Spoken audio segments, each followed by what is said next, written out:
Deus já tinha escrito a história dele e ele não precisava de atalhos para ser abençoado. E se ele não tivesse enganado o seu pai, eu tenho certeza absoluta de que Isaac abençoaria Esaú e abençoaria Jacó também, da mesma forma que ele foi abençoado. Não mudaria nada. Sabe por que disso? Porque Deus não é enganador.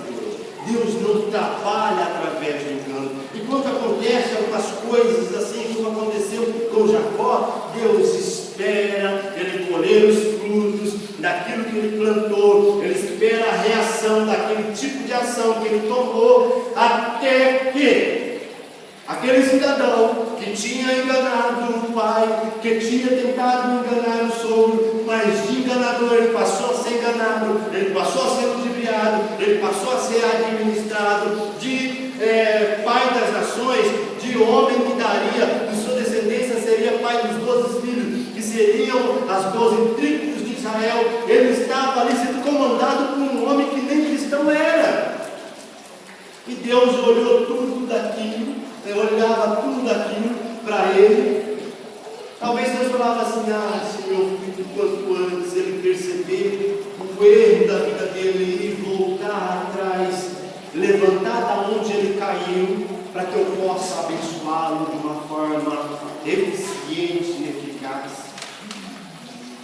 Jacó então resolveu mudar a história da sua vida. Ele determinou no seu coração: eu não posso mais viver desse jeito.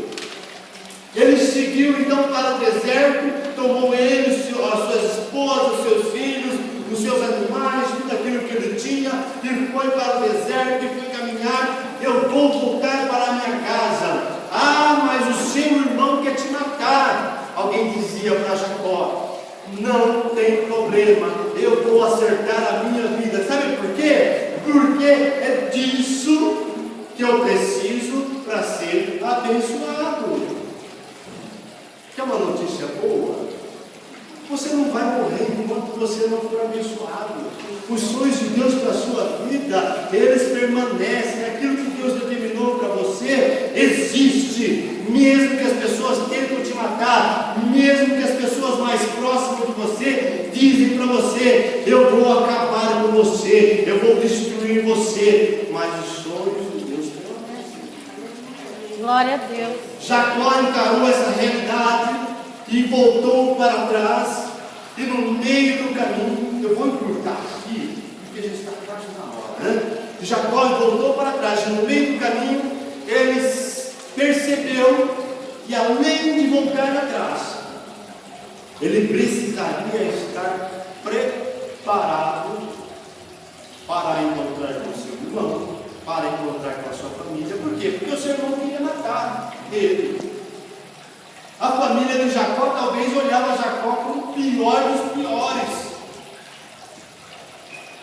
E de repente ele se depara com uma situação e ele fala assim: olha, eu vou mandar você são meus empregados, vão lá, são meus amigos, vão lá, junto com a comitiva, vão lá até o meu irmão. Vem, qual é a intenção dele comigo? O que ele quer fazer comigo? E aqueles homens foram então até Esaú, deixaram Jacó lá e foram até Esaú. Chegaram a Esaú lá, conversaram, viram, observaram a situação, voltaram para Jacó. Chegou para Jacó: Jacó, é o seguinte, a coisa está feia, Jacó. Se eu fosse você, não voltava não, Jacó. Se eu fosse você, Jacó, continuava vivendo essa sua vidinha miserável, Jacó. Se eu fosse você, continuava vivendo essa vidinha execrável, essa vidinha medíocre. Para que, Jacó, você vai participar disso? Vai arrumar problema para a tua vida, Jacó. Para que você vai voltar lá? Sabe o que acontece, Jacó? Esaú está vindo com um batalhão de 400 homens para te matar. Os nossos amigos, meus queridos, aquelas pessoas que estão em nossa volta, amigos entre aspas, porque o verdadeiro amigo, ele te impulsiona, ele te ajuda, ele te anima. Não, o problema está lá, meu irmão, vai lá, enfrenta ele. Sabe por quê? Porque maior do que aquele problema, você tem Deus, que é muito maior do que qualquer problema da tua vida. Ele te anima, ele te ajuda,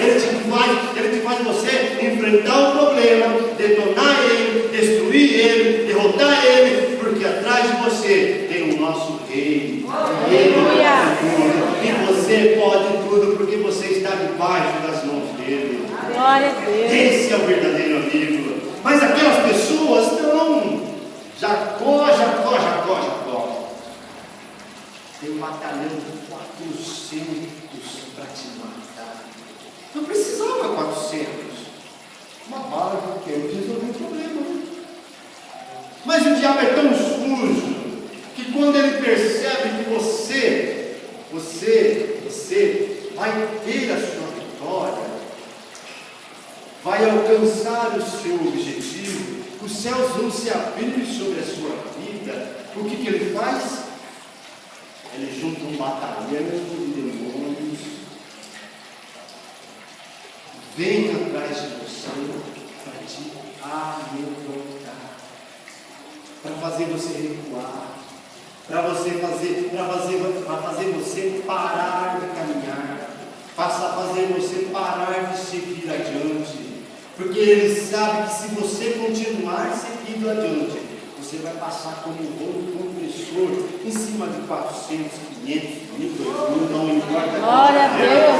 Porque você é um rolo compressor de Deus tão potente, mas tão potente, que se você soubesse, Rio Preto já estaria esmagado e só reinaria o reino do céu nesse lugar. Você pode tudo naquele que te fortalece, naquele que nos fortalece, naquele que fortalece a igreja. O Senhor Deus já escreveu a nossa história. Nós somos mais que vitoriosos em Cristo Jesus.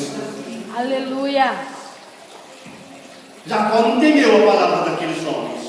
Jacó estava determinado a mudar a sua história. Preste atenção. Às vezes nós vivemos uma vida e sabemos qual é o caminho para que haja mudança nessa vida. Mas veja bem, se eu não der os passos adequados, não é Deus por mim, não, se eu não der os passos necessários para que haja mudança na minha vida, não vai haver mudança na minha vida.